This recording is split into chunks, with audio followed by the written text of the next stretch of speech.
आशीष सोमैया साहब जो व्हाइट ऑक कैपिटल म्यूचुअल फंड के चीफ एग्जीक्यूटिव ऑफिसर हैं और 20 साल से ज़्यादा का लंबा गहरा अनुभव रखते हैं बिजनेस स्ट्रेटजी और मैनेजमेंट का, और इन्वेस्टमेंट और मार्केटिंग के अलग अलग फील्ड्स का भी। और व्हाइट ऑक ज्वाइन करने के पहले आप 8 साल तक मोतीलाल ओसवाल म्यूचुअल फंड के एमडी सीईओ रहे हैं।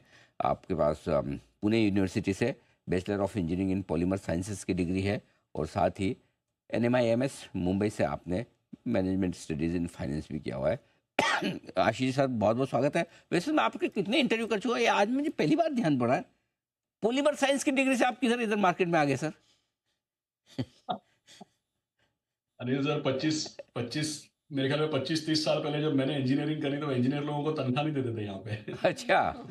ओ, मार्केट के और फाइनेंस के बारे में सीखना पड़ा। ओ। अब माहौल नहीं है थैंकफुली, लेकिन 30 साल पहले था वैसा। नहीं, देखिए ये डेडली कॉम्बिनेशन है, इंजीनियरिंग और प्लस जिसको MBA वगैरह कर लेते हैं, सबसे ज़्यादा पैसे पूरे देश भर में दुनिया भर में उनको ही मिलते हैं जिनके पास दोनों डिग्री। जैसा किसी ने IIT IIM कर लिया, इंजीनियरिंग और MBA कर लिया, मतलब खतरनाक वाला कॉम्बिनेशन। बढ़िया है, आपने 25 साल पहले से समझ लिया कि ये करना चाहिए, लोग अब समझ रहे हैं। नहीं, मुझे धन्यवाद। लगता है मुझे सीए करना चाहिए था सर। हाँ, CA? मुझे लगता है मुझे सीए करना चाहिए था।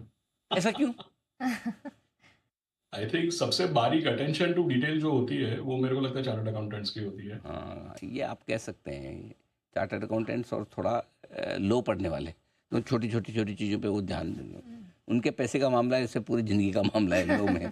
आइए सर, गुड मॉर्निंग, स्वागत है आपका। बताएं सर, बाजार का हाल वैसे तो ढीला ढाला है, बुरा ही है।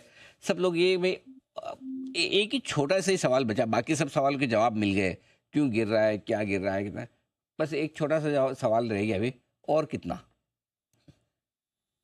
सर एक्चुअली मुझे ऐसा लगता है कि ये जो हमारे प्रॉब्लम्स जो है वो यूएस को लेकर के स्टार्ट हुए थे। अगर आप अक्टूबर में ध्यान दें तो बस थोड़े दिन ऐसा था कि भाई चाइना में पैसा जा रहा है, लेकिन उसके बाद से ट्रम्प ट्रेड वगैरह की बात शुरू हो गई। मुझे लग रहा है कि ट्रिगर भी वहीं से आएगा, और यूएस में एक तरीके से मुझे ऐसा लगता है कि यूएस की वजह से और यूएस में करेक्शन आने की वजह से मार्केट में जो लॉन्ग टर्म के लिए हमारे अच्छा है, एक्चुअली हमारे लिए बेटर होगा अगर यूएस में लोगों के क्या है कि यूएस मार्केट में डॉलर बेसिस में 10-10 12-12% अगर रिटर्न बन रहा है, उनके 10 ईयर बॉन्ड में 4.5-5% डॉलर बेसिस पे बन रहा है, तो वो हमारे लिए डेफिनेटली हेडविंड है, ना न केवल हमारे लिए, पूरे इमर्जिंग मार्केट स्पेस के लिए और पूरी इमर्जिंग मार्केट की करेंसीज के लिए। तो हमारा प्रॉब्लम वहां से स्टार्ट हुआ। अब पिछले थोड़े दिनों में एआई में जो ये इन्वेस्टमेंट हो रही है और यूएस का जो मार्केट है और ट्रम्प साहब के जो ट्रेड के जो डिसरप्शंस हैं, इसके ऊपर काफी सवाल उठ रहे हैं, और यूएस मार्केट भी आपको एक तरीके से वीकनेस दिखाता हुआ नजर आ रहा है। तो मुझे ऐसा लग रहा है कि हमारे प्रॉब्लम्स में से तो हम निकल जाएंगे। आरबीआई के एक्शंस, गवर्नमेंट के एक्शंस, लिक्विडिटी, इंटरेस्ट रेट्स, आगे जाके रिजल्ट्स भी मेरे ख्याल में 6-9 महीने में इंप्रूव होने लगेंगे। लेकिन यूएस का मार्केट ठंडा होना, यूएस डॉलर ठंडा होना और यूएस में थोड़ी रेट कट्स की निशानी दिखना, ये हमारे लिए ज़रूरी है। और मुझे लगता है आने वाले 2-3 महीने में ऐसा माहौल बनेगा। तो एक यहाँ से एक और करेक्शन देखने को हमको मिल सकता है, लेकिन जैसा पहले भी मैंने बताया था, second half of 2025 first half के मुकाबले बहुत बेटर रहेगा। और अभी से अगर हम एक साल के बाद अगर देखें यहाँ से, तो सिचुएशन काफ़ी इम्प्रूव रहेगी यहाँ से। ये बात है, थोड़े समय के लिए शॉर्ट टर्म में दिक्कतें रह सकती है, लॉन्ग टर्म में ठीक रहेगा। अब तो सर ट्रम्प साहब से अमेरिका वाले भी घबराने लगे, बोले ये तो बड़ी अंधाधुंध फायरिंग कर रहे हैं, कभी भी कुछ भी स्टेटमेंट दे देते हैं, कुछ भी बोल देते हैं, कुछ भी कर देते हैं। अब तो उन्हें भी डर लगने लगा। 2 दिनों से अमेरिका के बाजार भी ठंडे हो रहे हैं। सर अमेरिका में अगर आप देखेंगे तो आप देखिए, जब से ओपन एआई चैट जीपीटी आया, तब से एक तरफा एआई को लेकर के और ये मैग्निफिसेंट 7 को लेकर के एक तरफा रैली चल रही है। ये लोग बड़े अनाउंसमेंट कर रहे हैं कि भाई $80 बिलियन, $100 बिलियन हम लोग साल का केपेक्स करेंगे, क्योंकि हम चाहते हैं कि डेटा सेंटर्स, पावर जनरेशन, ये सब चिप्स, ये सब में हमारी कैपेसिटी बनाई जाए। अब इन चीज़ों के ऊपर सवाल उठ रहे हैं कि भाई आप इतना पैसा हर साल केपेक्स करोगे, तो इसका रिजल्ट कब आएगा और क्या ही रिजल्ट आएगा इसका, और तब तक अगर टेक्नोलॉजी डिस्ट्रप्शन आ गया, तब तो आपका ये पूरा का पूरा इन्वेस्टमेंट ही चौपट हो जाएगा। तो माइक्रोसॉफ्ट के सीईओ साहब जो हैं, इनके इंटरव्यूज वगैरह काफ़ी चल रहे हैं, और ये खुद भी एक तरीके से बता रहे हैं कि भाई हम लोगों को अपना इन्वेस्टमेंट रिकैलिब्रेट करना चाहिए। तो कुल मिला के मेरा ऐसा मानना है कि अमेरिका में जो एक तरीके से तेजी है जो हमारे लिए हेडविंड्स क्रिएट कर रही है, वो तेजी अब ठंडी पड़ती हुई नजर आ रही है। और उससे भले उनके यहाँ पे अगर करेक्शन आता है, तो सहानुभूति में, सिंपथी में हमारे यहाँ पे भी थोड़ा बहुत करेक्शन आ सकता है। जैसे कि आज मुझे ऐसा लग रहा है, वीकेंड पे ही लोग बोल रहे थे कि यूएस में इस तरीके की गिरावट आई है, तो हमारे यहाँ पे भी एक सेंटिमेंटल इम्पैक्ट होगा। तो अब क्या है कि हम लोग का थोड़े समय के लिए यूएस से कोरिलेशन, सिंपैथेटिक कोरिलेशन है, लेकिन ये जभी भी फिनिश होता है, इसके बाद हमारा भारी आउट परफॉर्मेंस स्टार्ट हो जाएगा। तो मुझे ऐसा लग रहा है, मैं रिपीट कर रहा हूँ, बट मुझे ऐसा लग रहा है आने वाले 2-3 महीनों की केवल ये दिक्कत है। और किसी भी लेवल से देखिए 5-7% डाउनसाइड के लिए तो हम लोग को तैयार रहना चाहिए।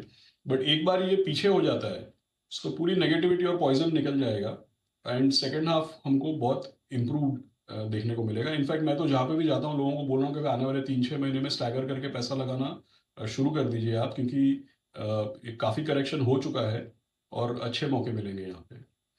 ओके, बिल्कुल ठीक बात है सर, परफेक्ट है। तो ये आपके लिए व्यू अमेरिकी बाजार होगा। अब आइए सर, जिन लोगों को नया पैसा लगाना है, वो इस वक्त जो इक्विटी में लगाना चाहते हैं, वो किस तरह से लगाएं? अनिल सर, मैं एक्चुअली जैसे मैंने बताया, मैं सबको बोल रहा हूँ कि भाई आप लिक्विड फंड या आर्बिट्राज फंड में पैसा रखिए और आने वाले 6 महीने का एक सिस्टमेटिक ट्रांसफर का इंस्ट्रक्शन आप दे दीजिए। इससे क्या होगा कि भाई अगर भारी गिरावट आती है या बाजार जो मैं एक्सपेक्ट कर रहा हूँ कि थोड़ी और डाउनसाइड है, अगर वो फ्रंट लोडेड डाउनसाइड देखने को मिलती है, तो आप तुरंत स्विच कर सकते हैं। और अगर आपकी सिस्टमेटिक ट्रांसफर चलेगी तो आने वाले 3-4 महीने में आपको अच्छे बढ़िया लेवल पे एंट्री भी मिल जाएगी। सो इन राइट अर्नेस्ट हम तो सबको बोल रहे हैं कि अभी आप पिछले 6 महीने से जैसे थोड़ी कॉशियसनेस थी, 26,000 निफ्टी वगैरह जब देखा, लेकिन उसके बाद से पिछले थोड़े दिनों से हम कह रहे हैं कि भाई आप सिस्टमैटिकली इन्वेस्ट करना शुरू कर दीजिए। क्योंकि क्या है कि ये साल 1.5 साल बाद आप इसको मिस्ड अपॉर्चुनिटी बताएंगे। देखिए अभी हम किसी को पूछते हैं तो बोलते हैं हाँ भाई मार्च 2020 में पैसा लगाना चाहिए था, मई 2022 में पैसा लगाना चाहिए था, मार्च 2023 में पैसा लगाना चाहिए था। पास को देख के लोग ऐसा ही बोलते हैं। तो मैं ये पूछता हूँ कि भाई 1 साल बाद आप फरवरी 2025 को देख के क्या बोलना चाहते हैं? तो वैसा ही होगा अल्टीमेटली। ए, बाद में हाइंडसाइट में लगेगा कि अरे, मौका मिस कर दिया। लग भी रहा था इंडिया की इकोनॉमी मजबूत है, सब ठीक है, वो तो थोड़ा वैल्यूएशन महंगे थे इसलिए करेक्शन आ गया। बिल्कुल ठीक बात है। अब ऐसे में डेट और इक्विटी, क्या दोनों का कॉम्बिनेशन बेहतर है इस तरह के मार्केट में? और यदि हाँ, तो फिर उनमें क्या अप्रोच होनी चाहिए? अरे sir, actually see asset allocation तो हमेशा एवरग्रीन सब्जेक्ट है, एवरग्रीन टॉपिक है। किसी को भी अपने आप को एक्सट्रीम सिचुएशन में एक्सपोज नहीं करना चाहिए कि भाई 100% इक्विटी, इक्विटी में भी ले लो पूरा स्मॉल कैप। तो ये जो एक्सट्रीम पोजीशंस जो लेते हैं उनको ज़्यादा दिक्कत आती है मार्केट में डटे रहने के लिए। तो ये बात सही है कि भाई एसेट एलोकेटेड होना चाहिए। जितना आप पैसा लगा के चैन की नींद सो सकते हैं उतना इक्विटी में रखो। जो पैसे की ज़रूरत पड़ने वाली है वो तो ज़रूर आपको डेट में रखना चाहिए। और दूसरी बात, अगर मैं फिलहाल का जो सिचुएशन है, मुझे ऐसा लगता है कि आने वाले साल 1.5 साल में इंटरेस्ट रेट्स में भी थोड़ी, जैसे आप आरबीआई की प्रोनाउंसमेंट सुन रहे हैं, आप आरबीआई गवर्नर साहब की भी स्टेटमेंट सुन रहे हैं, तो जो भी चीज़ें मैं अमेरिका की बोल रहा हूँ वो चीज़ें होंगी। तो यहाँ पे भी इंटरेस्ट रेट नीचे आने का माहौल और तेजी पकड़ेगा। मतलब you will see further cut in interest rates. तो ये सबको लेकर के डेट में वैसे भी एक अपॉर्चुनिटी बनती है। सो इक्विटी और डेट अच्छा संतुलन बना के चलना चाहिए। और इंडस्ट्री में आप देखिए तो balance advantage funds, multi asset funds, जो डेट इक्विटी गोल्ड में लगाते हैं, ये बहुत बड़ी कैटेगरी है। हम लोग इक्विटी 45 लाख करोड़ बोलते हैं, लेकिन उसमें से करीब करीब 7 से 8 लाख करोड़ तो इस तरीके के बैलेंस एडवांटेज और मल्टी एसेट फंड्स हैं। इसका काफ़ी भारी चलन है इंडस्ट्री में। ये बात ठीक है। तो ये आपके लिए रहेगा एकदम बेहतर तरीका पैसा लगाने का। आशीष सर, बहुत बहुत धन्यवाद आपका, समय दिया आपने और विस्तार से बाजार के डायरेक्शन के बारे में हमसे बातचीत की। Thank you so much sir. जल्दी आपसे